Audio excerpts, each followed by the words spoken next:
తాకట్లో ఉన్న మీ బంగారాన్ని విడిపించి ఆ రోజు ఆన్లైన్ రేటుకి కొంటాం. Sharma gold company. నమస్తే గురుగారు. శ్రీమాత్రే నమః. ఈ మల్లికార్జునమూర్తి అప్పాజీ కథా కమామిషి ఏంటి గురుగారు? అసలు ఫేకా రియలా? All of a sudden boom అని వచ్చేసాడు లైమ్ లోట్లోకి. చాలా మంచి ప్రశ్న. చాలా మంది దీని గురించి అడుగుతున్నారు. మనం మొనాలిసా వచ్చినట్టే వచ్చేసింది. అసలు కుంభమేళా అంతా అసలు ఒక 1 వీక్ ఎక్కడికి ఆమె మీదే ట్రోలింగ్ అవుతుంది, ఆమె మీద కెమెరాలన్నీ ఫోకస్ కూడా.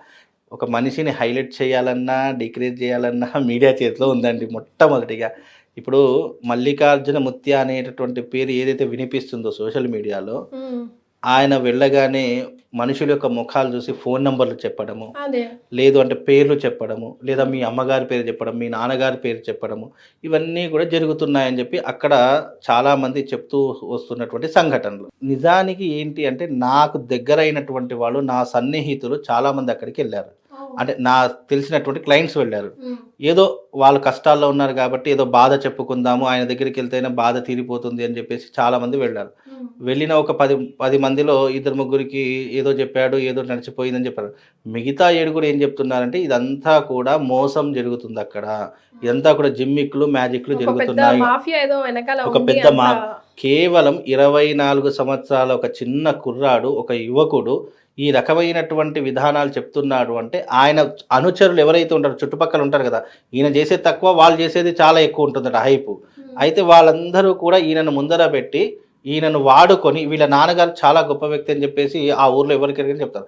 ఆయన ఫేమ్ని ఈ కొడుకు కంటించి ఈ కొడుకుని వాడుకుంటున్నారు. ఈ ఎవరైతే ఈ మల్లికార్జున ముత్య ఉన్నారో ఆయన ఫేమ్ని, వాళ్ళ నాన్నగారి ఫేమ్ని రెండింటిని కలిపి వాడుకొని చాలామంది దీని ఒక మాఫియా లాగా చేస్తున్నారని అక్కడ వినిపించినటువంటిది. ఇప్పుడు పేరు, ఫోన్ నెంబర్ అనేటటువంటిది ఒక 2 రోజులు అక్కడ ఎవరైనా మీకు తెలిసిన వారు ఉన్నారనుకోండి, మీ పేరు కనుక్కోవడం పెద్ద గొప్ప విషయం కాదు. అంటే మీరు ఒక బాధ చెప్పుకుందామని వెళ్ళారండి, అక్కడ ఆయన మీకు టైం ఇవ్వలేదు, సరే ఆయనను కలిసి ఎలాగైనా వెళదామని చెప్పేసి ఒక 2-3 రోజులు అక్కడే ఉన్నారు. ఆ 2-3 రోజుల పరిచయంలో మీకు ఒకరో ఇద్దరు ఎవరో ఒకరు పరిచయం అవుతారు. 100% మీరు కాకపోయినా పరిచయం ఏంటో ప్లాన్ చేస్తారు.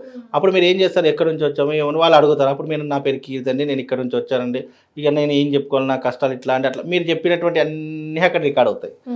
ఆ రికార్డ్ అయినటువంటి సంఘటనలన్నీ తీసుకొని వెళ్ళి ఆయన చేతిలో పెడతారు.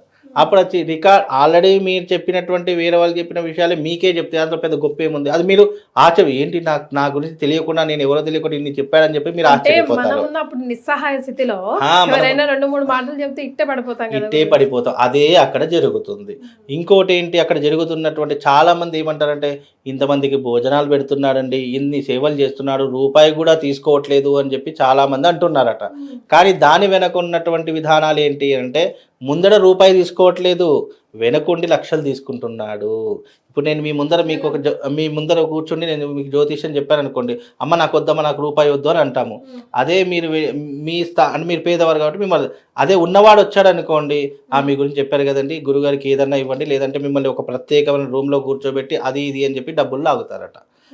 ఆ వచ్చినటువంటి డబ్బులతో అన్నదాన్ని నడిపిస్తున్నాడు. ఒక వ్యక్తి ఇంతమందికి భోజనం పెడుతూ ఆయన చూడడంలో ఒక రూపాయి కూడా తీసుకోవట్లేదు. మరి ఇంత వ్యవస్థ ఎక్కడి నుంచి రన్ చేస్తున్నాడు? నిప్పులేందే పొగ రాదు కదా.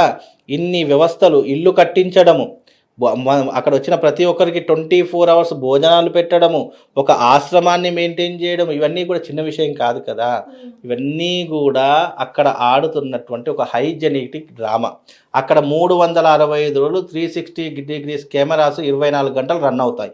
ఎవరు వస్తున్నారు, ఎవరు వెళుతున్నారు, ఎవరు మన కోసం వెయిట్ చేస్తున్నారు, నీ పరిస్థితి ఏంటి, నువ్వు అక్కడ ఒక 10 సార్లు తిరిగావు అనుకోండి, ఇక్కడే తిరుగుతున్నది ఈమె ఇన్ఫర్మేషన్ మొత్తం గ్యాదర్ చేయండి, లేదా ఈయన ఇన్ఫర్మేషన్ మొత్తం గ్యాదర్ చేయండి, చేసి రేపు ఆయన పిలుస్తాను అని చెప్పి, ఎస్పెషల్లీ మీరు అక్కడ ఆ వరుసలో కూర్చున్నట్టు అమ్మ ఇటు రామ్మా అని చెప్పి అప్పుడు మిమ్మల్ని పిలుస్తారు తప్ప, మనం డైరెక్ట్గా వెళ్ళామనుకోండి మన గురించి ఏమీ చెప్పడు.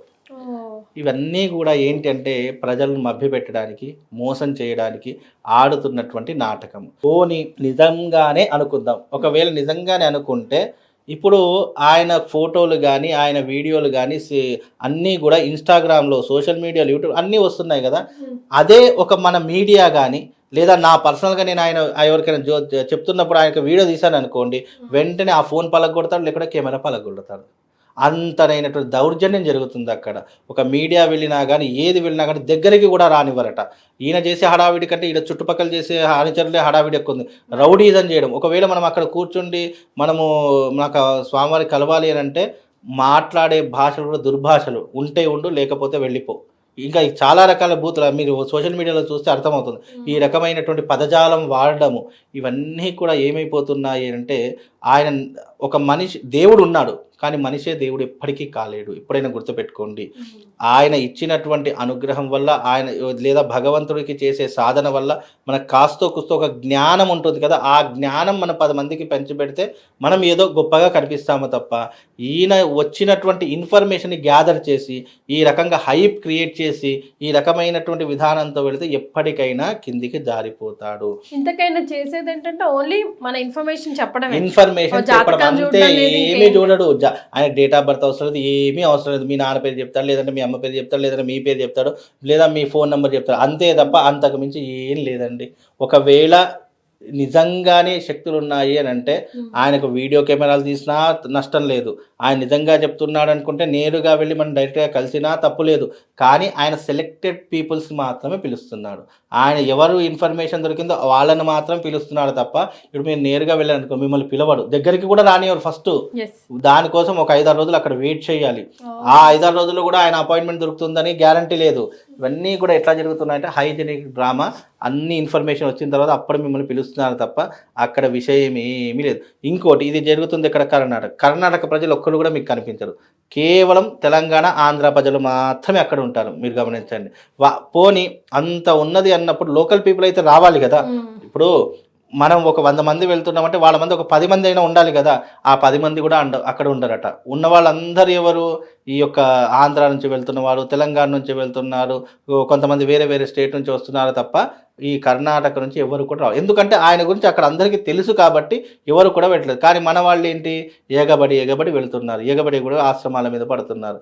ఇవన్నీ కూడా నిజం నిలకడ మీద తెలుస్తుంది. మీరు గతంలో చూడండి, ఎర్రవరం అనేటటువంటి గ్రామంలో లక్ష్మీనరసింహ స్వామి వస్తుంది. ఒక చిన్న పిల్లవాడిని అనవసరంగా మీడియా ముందుకు తీసుకొచ్చి ఇతను లక్ష్మీనరసింహ స్వామి వస్తుంది, చెప్పేటటువంటి నిజాలు భవిష్యత్తు చెప్తున్నాడు అని చెప్పేసి ఎంతో ట్రోల్ చేశారు. చిట్ట చివరికి ఏమైంది, చదువుకునే పిల్లవాడిని ఈ రకంగా వేషం వేసి ప్రజల ముందు తీసుకొచ్చి వెనుకున్న వాళ్ళు దోచుకున్నారు, దాచుకున్నారు. ఆలయం అనే పేరు మీదుగా ఎన్నో రకాలైనటువంటి ఇబ్బందులు జరిగాయి అక్కడ. అలాగే ఈ మధ్యకాలంలో నేను నాగకన్యను అని చెప్పి చాలా హైప్ చేశారు. మళ్ళీ తర్వాత ఏమైంది, ఆమె ఫేక్ అని తెలిసింది. మళ్ళీ ఈ మధ్య కాలంలో ఇంకొక ఆమె కూడా వచ్చింది, నేను అమ్మవారు వస్తుంది, నాకు గత జన్మ గుర్తుకొచ్చింది, గత జన్మలో ఈయన నా భర్త అని చెప్పి సోషల్ మీడియాలో ఒక వెలిగారు. మళ్ళీ ఏమైంది, అంత ఫేక్ అని తెలిసింది. ఈ నిజం ఆగోరా కూడా మధ్యలో తెలిసింది. ఇవన్నీ కూడా నిజం నిలకడ మీద తెలుస్తుంది. కాబట్టి ఇవన్నీ కూడా మీరు అక్కడికి ఎప్పుడైనా నేను ఛాలెంజ్ చేయడానికి కూడా ఆయన ఫేక్, 100% ఫేక్. అది నేను నిరూపించగలుగుతుంది. అక్కడ 4 ప్రశ్నలు అండి. నువ్వు నేరుగా వెళ్ళావనుకోండి, నీ గురించి చెప్పాడంటే అది గొప్పతనం. నువ్వు నీ ఆశ్రమంలో నువ్వు సెలెక్ట్ చేసుకున్న వ్యక్తులకే నువ్వు చెప్తున్నావంటే అయితే ఇన్ఫర్మేషన్ అందుండాలి. లేదు అంటే ఇన్ఫర్మేషన్ గ్యాదర్ చేసి ఒక 2-3 రోజుల్లో ఆ తర్వాత పిలిచి ఉండాలి. ఆ వ్యక్తి నీకు తెలిసిన వాడై ఉండాలి. ఇవి రెండే జరుగుతాయి తప్ప అంతకు మించి. ఒకవేళ అలా చెప్పాలి అని అనుకుంటే రాబోయే విపత్తుల గురించి చెప్పు, రాబోయేటటువంటి ఇబ్బందుల గురించి చెప్పు, లేదా దేశానికి ఏదైనా నష్టం జరుగుతుందో చెప్పు, లేదా నువ్వు వెళ్ళావు నీకు భవిష్యత్తులో ఇలా జరగబోతుందమ్మా, నీకు రేపు ఇది అవుతుంది, నువ్వు జాగ్రత్తగా ఉండాలి, ఇట్లాంటివి చెప్పు. పేరు ఫోన్ నెంబర్ చెప్తే ఏమొస్తుంది, ఏమైనా ఒరుగుతుందా, ఏమైనా దేశాలు ఇదైపోతాయా? కాబట్టి ఇవన్నీ కూడా ఆయన ఫేక్, 100% ఫేక్. ఇది కావాలంటే ఇవాళ కాకపోయినా రేపైనా నిజం తెలుస్తుంది. ప్రజలు కూడా కొంచెం అప్రమత్తంగా ఉండాలి. ప్రతి ఒక్కటి చాలా ఇలా ఎందుకు నమ్ముతారు అంటే వాళ్ళున్న కష్టాలు అలా తీసుకొని వెళ్తాయమ్మా. ఎప్పటికైనా మనిషిని ప్రతి ఒక్క హిందుత్వంలో ఒక చెట్టుని, ఒక పుట్టని, ఒక బాబాని, బ్రాహ్మణి ఎవరు నమ్మాలన్నా ఆ కష్టాలు వాళ్ళని అలా తీసుకుని వెళ్తాయి. ఆ కష్టాన్ని వాళ్ళు ఏం చేస్తున్నారు అంటే ఈ రకంగా క్యాచ్ చేసుకొని ఈ రకంగా వినియోగించుకుంటున్నారు. కాబట్టి ఇది ఎప్పటికైనా నిజం నిలకడ మీద తెలుస్తుంది. ఇది ఆయన మీద ఏదో నేను బురద తెల్లాలని కాదు. కాకపోతే నాకు అందినటువంటి సమాచారం ప్రకారం నాకు స్వయంగా నాకు అయిన వాళ్ళు వెళ్ళారు, అక్కడ జరిగిన సంఘటనలు అవన్నీ చెప్పారు. కాబట్టి ఆ యొక్క ఉద్దేశంతో మాత్రం చెప్పారు. నిజమైతే మంచిదే, అబద్ధమైతే మాత్రం ఈయన కూడా ఒక వెలిగి మళ్ళీ కింద పడిపోతాడు. అట్లా ఉంటుందమ్మా. చాలా సంతోషం గురుగారు, ధన్యవాదాలు. శ్రీమాత.